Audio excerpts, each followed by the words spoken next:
Bonjour, j'espère que vous allez bien. On se retrouve pour une nouvelle vidéo. Donc, comme vous avez pu voir, je vous ai mis le corrigé sur le poème de Gabriel Péry.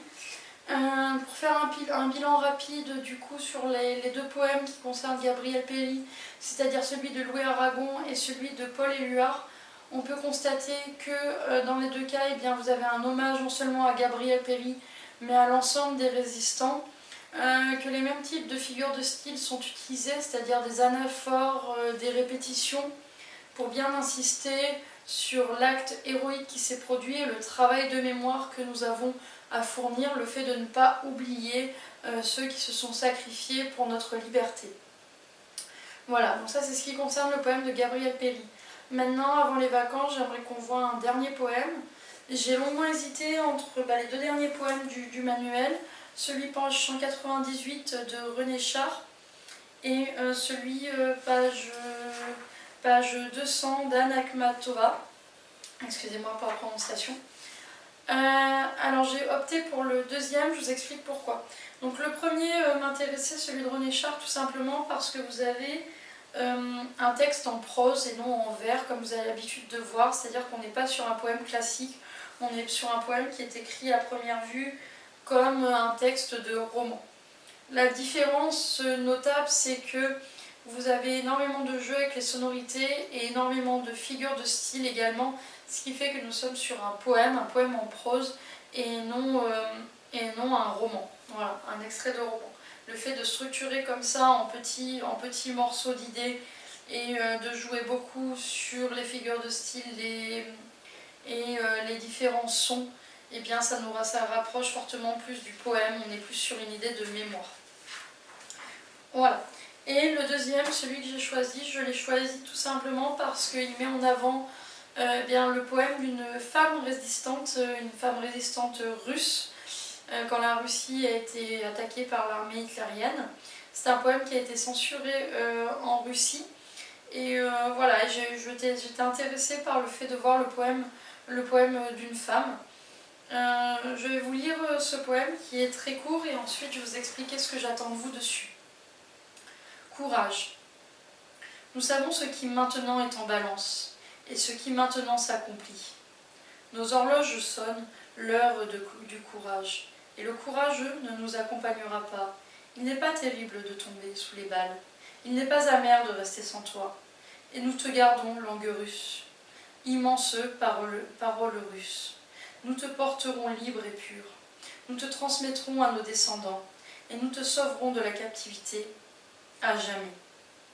23 février 1942, Chakent.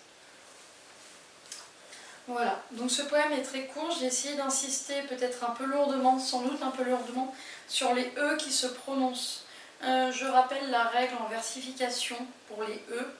On prononce uniquement les E en fin de... Je parle des E en fin de mot, hein, bien évidemment, un E en milieu de mot, vous le prononcez. Les E en fin de mot, on ne les prononce uniquement que quand ils sont suivis d'une consonne. C'est pour ça que j'ai insisté sur nos horloges, le re du courage et le courageux, terrible, d'accord, puisqu'après vous avez une consonne. Par exemple, terrible de tomber, terrible, parce que vous avez un D derrière qui est une consonne. Je ne vais pas insister, par exemple, sur celui qui se trouve, que je retrouve,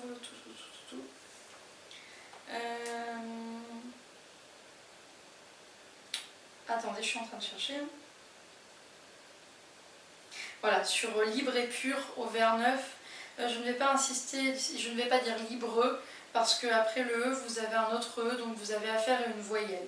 Je ne vais pas non plus dire pureux, tout simplement parce que le mot est en fin de vers, donc à partir du moment où il est en fin de vers, on ne prononce pas.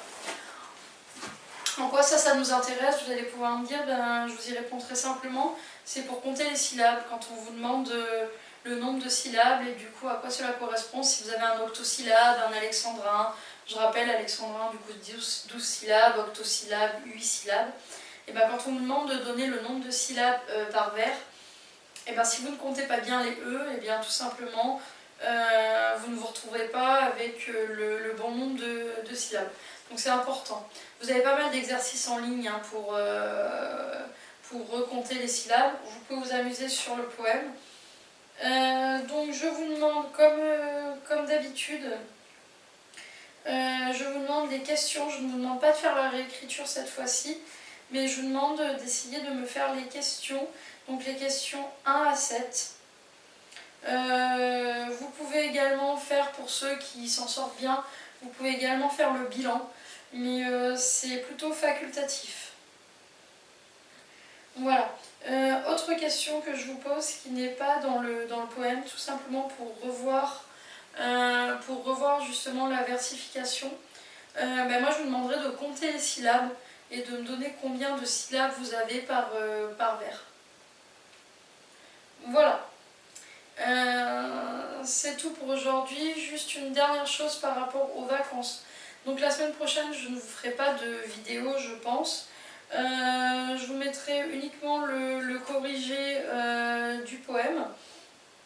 Pour les vacances, comme je vous l'ai déjà dit via Skype, via YouTube, je pense que je l'ai beaucoup dit, je vous demanderai uniquement la lecture du livre Le Prénom. Vous pouvez lire le livre Le Prénom, vous pouvez regarder le film avec Patrick Bruel, puisque c'est exactement le même texte. Et à la rentrée, que ce soit en classe virtuelle ou que ce soit en classe réelle, eh bien nous passerons à la nouvelle séquence sur le théâtre.